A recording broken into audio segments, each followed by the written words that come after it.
So hey guys, welcome back to our video of Renegade Immortal and I hope कि तुम लोग बहुत ही ज्यादा अच्छे मजे में होगे। वीडियो में आगे बढ़ने से पहले कहना चाहूंगी कि अगर इससे पहले का एपिसोड अभी तक चेकआउट नहीं किया है तो पहले जाओ और जाके इसे देख लो, वरना यहाँ तुम्हें कुछ समझ नहीं आने वाला। और अगर तुमने देख लिया है तो बिना किसी देर के आज के इस वीडियो को फटाफट से शुरू करते हैं। सो होमीज, जैसा कि हमने लास्ट एपिसोड में देखा जहाँ पे अपना वांगलिंग जो है वो यहाँ मास्टर क्लाउड को ठीक ठाक इंजर्ड करके सीधा 7 कलर्ड रियलम में एंटर हो जाता है, जहाँ पे जो पवेलियन मास्टर था वो यहाँ पे उसे लेकर आगे जाता है। इस दौरान यहाँ पे 2 लोग तो रास्ते में ही बिछड़ जाते हैं। एक को वांगलिन निपटा देता है और अब बचे थे 3 लोग। लेकिन यहाँ पे जो पवेलियन मास्टर है वो यहाँ पे कल्टीवेटर ज़्याओ को लेकर उसी दाव स्क्रिप्चर वाले माउंटेन के अंदर एंटर हो जाता है, जहाँ पर वो धोखे से कल्टीवेटर ज़्याओ को भी ट्रैक करके सीधा कुछ स्पेल्स का यूज करते हुए 7 कलर पोर्टल में भी एंटर हो जाता है। इस दौरान वांगलिन भी अब उस केव के अंदर आ चुका था। और आगे वीडियो को स्टार्ट करने से पहले गाइस मैं बता दूं कि आज की इस वीडियो में ना हमें बहुत सी चीजें रिवील होने वाली है। सो आई होप कि तुम लोग वीडियो को एंड तक देखोगे। वैसे तो मैंने नॉवल को इसको बहुत पहले रीड किया था, लेकिन इसमें कुछ ऐसे चैप्टर्स हैं जो कि तुम्हारा सिर घुमा देंगे और मैं इसे जितना शॉर्ट में और डिटेल में तुम्हें बता सकती थी मैंने पूरा ट्राई किया है। आई होप कि तुम लोग इस वीडियो को पूरा एंड तक देखोगे। सो होमीज, हमारे इस चैप्टर के स्टार्टिंग में हम यहाँ पे देखते हैं कि जिस मिस्टीरियस वर्ल्ड के अंदर वो एंटर हुआ था वो पवेलियन मास्टर, तो यहाँ उसके सामने एक मिस्टीरियस पर्सन की बॉडी पड़ी हुई थी और तभी उसकी नजर सामने मौजूद एक स्टोन पे जाती है जहाँ पे कुछ एंशिएंट लैंग्वेज में लिखा हुआ था, लेकिन वो काफी ज्यादा ब्लरी था। पर तभी वो फील करता है कि जो लाइटनिंग बाहर रिफ्लेक्ट हो रही थी वो असल में इसी से निकल रही थी। इस दौरान उसे पास ही में कुछ और टेक्स्ट भी नजर आते हैं, लेकिन ये जो स्टोन्स थे ये काफी लंबे टाइप के थे, पतली और लंबी, और ये कुछ मिस्टीरियस स्टोन टाइप का दिख रहा था। लेकिन जैसे ये बंदा उसके करीब जाता है यानी कि पवेलियन मास्टर, तो वो देख के हैरान था कि ये तो असल में किसी की बोन है। और वो उस बोन को फॉलो करते हुए जैसे ही उस स्टोन के करीब पहुंचता है तो वो देखता है कि ये असल में किसी का बहुत पुराना स्केलेटन है, जिसके हाथ जहाँ पे रखे हुए थे वहाँ पर 7 कलर लाइट इमिट होती है। और जैसे ये करीब जाके देखता है तो ये पाता है कि असल में ये तो 7 कलर्ड नेल है, और ऐसी एक नहीं बल्कि 2 थी। यानी कि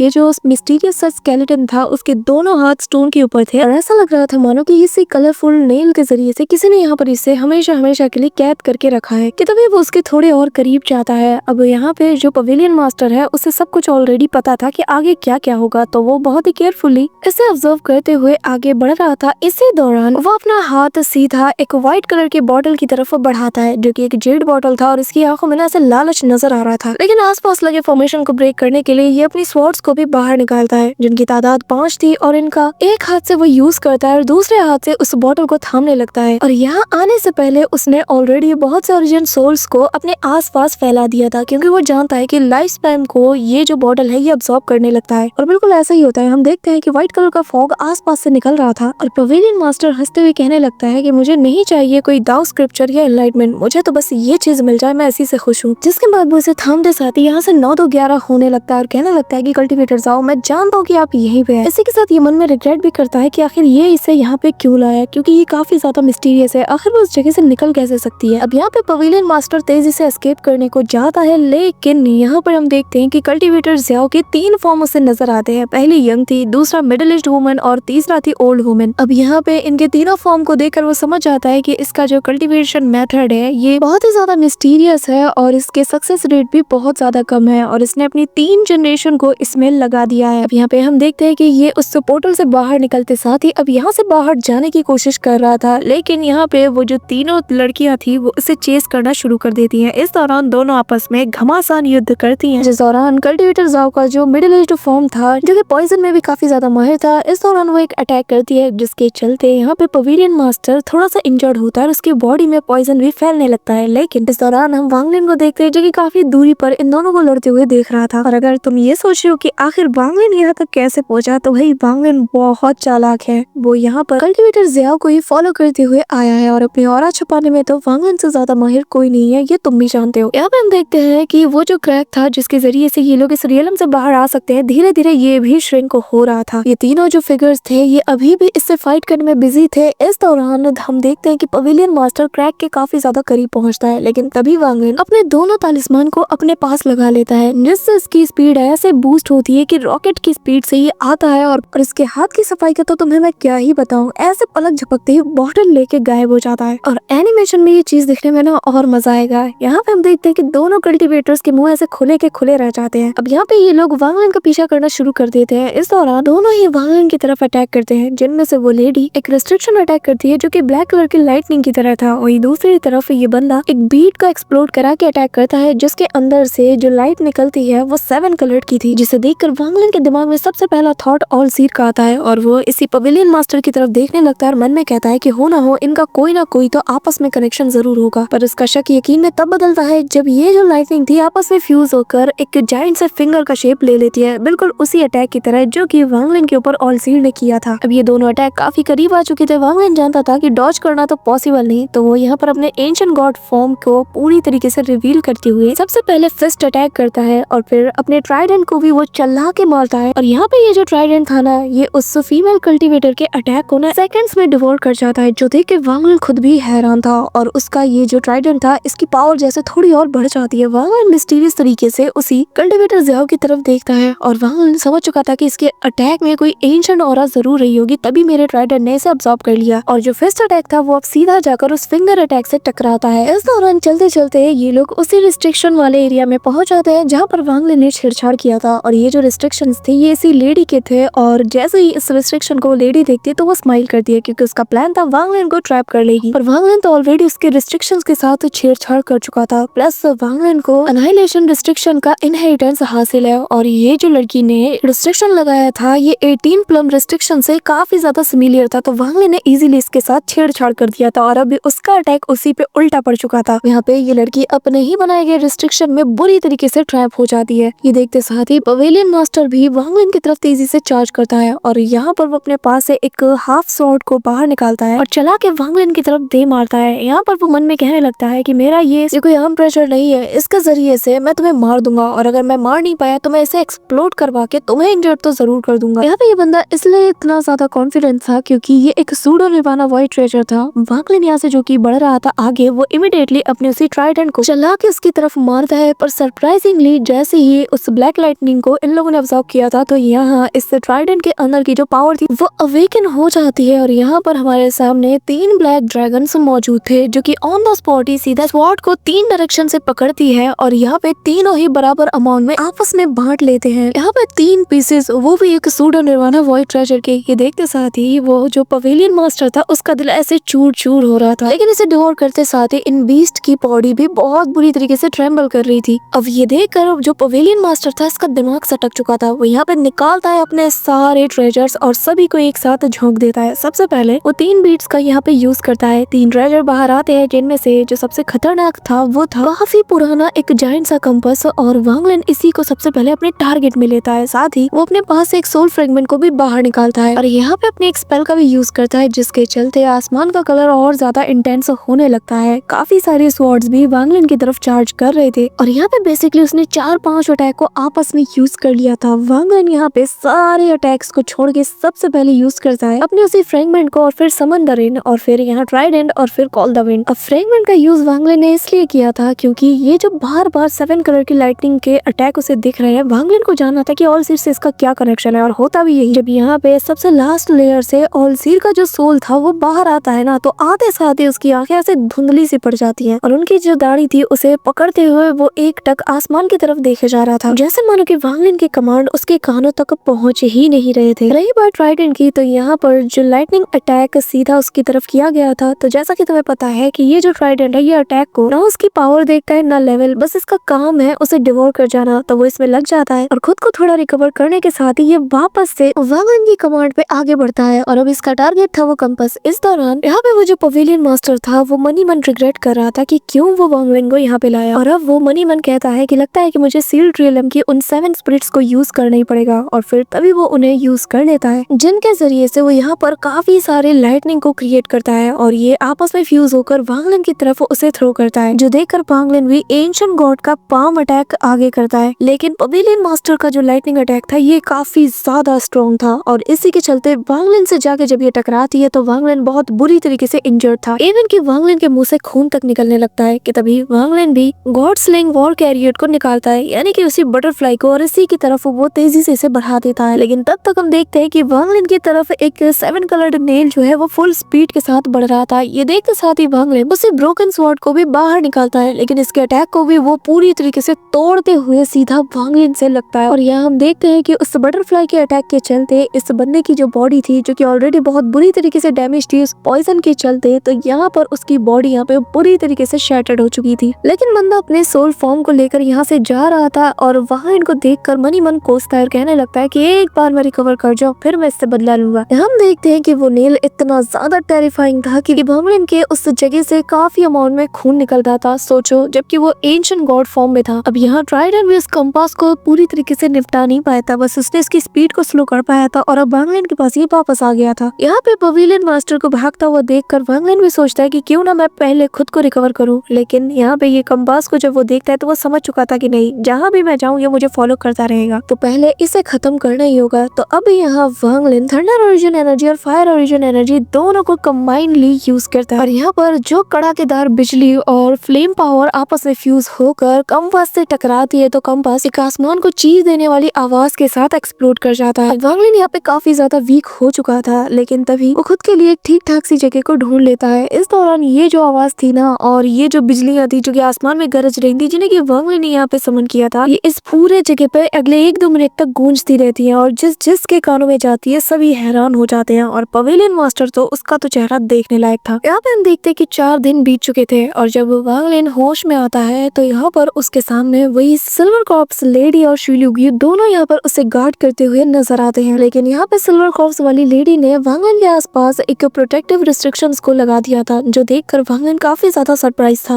और तभी उसके कंधे पर इंटेंस पेन होने लगता है और वांगलिन समझ आता है कि ये उसी कलरफुल नेल की वजह से हो रहा है। और अब वांगलिन ठान लेता है कि इसे कुछ ना कुछ करके इससे तो निकालना ही होगा, नहीं तो ऐसे तो ये उसके ओरिजिन सोल तक को डैमेज करके इसे मार सकती है। इस दौरान वांगलिन का प्लान ये भी था कि वो इस लड़की से पूछे कि आखिर ये जो लाइफ एंड डेथ वाला फॉर्मेशन इसने बनाया है, आखिर इसने इस चीज को सीखा कहाँ से है और आखिर इस लड़की का ओरिजिन क्या है। क्योंकि वांगलिन ने इसे ऑर्डर नहीं दिया था, लेकिन इसने अपने विल से ही वांगलिन के लिए इसे क्रिएट किया था और वांगलिन को पहले इस घाव को भरना था, तो वो यहाँ से काफी दूर निकल जाता है। इस दौरान वांगलिन एक ऐसे पहाड़ पे पहुंच जाता है जहाँ पर काफी सारे जो रैंक के 12 थे उसके ऊपर के बीस्ट मौजूद थे। इस दौरान वांगलिन यहाँ पे अपने उस नेल को बाहर निकालने की कोशिश करता है, लेकिन वो पाता है कि ये जो 7 कलर्ड वाली जो नेल थी ना, यानी कि वो जो कील होती है, वो यहाँ पर अपने ऑरा से वो नहीं निकाल पा रहा। यानी कि जिस बंदे के ऊपर इससे अटैक किया जाए ना, वो अपनी पावर से तो कभी भी इस नेल को बाहर नहीं निकाल सकता और जितना वो कोशिश करेगा उतना ही अंदर तक चला जाएगा। इसी के चलते वांगलिन क्या करता है, वो यहाँ दिमाग लगाता है कि क्यों ना मैं किसी आउटसाइडर फोर्स के जरिए से इसको बाहर निकालूं। तो वो यहाँ पे काफी सारे बीस्ट को जाके प्रोवोक कर देता है, जिसके चलते दे तनातन ये गुस्से के साथ वांगलिन पे अटैक करते हैं और वांगलिन सारा अटैक का जो इम्पैक्ट था वो यहाँ अपने शोल्डर के ऊपर उसे डालता है, जिसके चलते फाइनली हम देखते हैं कि उसकी बॉडी यहाँ पे बहुत बुरी तरीके से डैमेज तो हो जाती है, लेकिन अब वो इस सूडो निर्वाणा व्हाइट ट्रेजर से भी ज्यादा खतरनाक इस नेल से छुटकारा पा चुका था। अब वांगलिन इस नेल को भी अपने पास रखते साथ ही यहाँ से चला जाता है। यहाँ पे हम देखते हैं कि वांगलिन कुछ दिन बिताकर खुद को रिकवर कर लेता है और अब वांगलिन इतना तो जानता था कि वो जो पवेलियन मास्टर है वो अभी तक इस जगह से बाहर नहीं गया है और जब तक वो यहाँ है वांगलिन भी यहाँ पे रुक सकता है, क्योंकि तब तक ये जो क्रैक है ये पूरी तरीके से बंद भी नहीं होगा। इस दौरान Wanglin Alchemy master Seema you की केव की तलाश में निकल पड़ता है। फाइनली एक मिस्टीरियस लोकेशन में वो पहुंच भी चुका था, जो कि एक ओल्ड टाइम का केव था। अब यहाँ वांगलिन अंदर जाने लगता है, लेकिन तभी वो फील कर पाता है कि यहाँ पर 2 बैरियर्स लगे हैं जो कि उसे अंदर जाने से रोक रहे हैं और जिनमें से एक जो था वो एक टाइप का टाइम रिस्ट्रिक्शंस भी था, जैसे कि वांगलिन चाहे तो फोर्सफुली ओपन कर सकता है। पर तभी वांगलिन थोड़ा दिमाग लगाता है, पर तभी उसके पास रखा सीमा यू का जो जेट था वो उसके पास रिएक्ट करने लगता है, तो वांगलिन इमीडिएटली इसे बाहर निकालता है। अब बस इसके निकालते साथ ही अचानक से ये लेयर्स जो थे ये रिएक्ट करते हुए पूरी तरीके से हट जाते हैं। वांगलिन भी बिना कुछ सोचे समझे आगे बढ़ता है, लेकिन उसके जाते साथ ही वापस से ये एक्टिवेट हो जाते हैं और फिलहाल के लिए वांगलिन आगे बढ़ जाता है और यहाँ लगभग 2 घंटे के बाद वांगलिन एक ऐसी जगह पर पहुंचता है जहाँ पर उसे एक बोन नजर आता है और जैसे वांगलिन का पैर उस पर पड़ता है तो तभी वांगलिन 2 कदम पीछे हट जाता है और वो देखता है कि असल में इस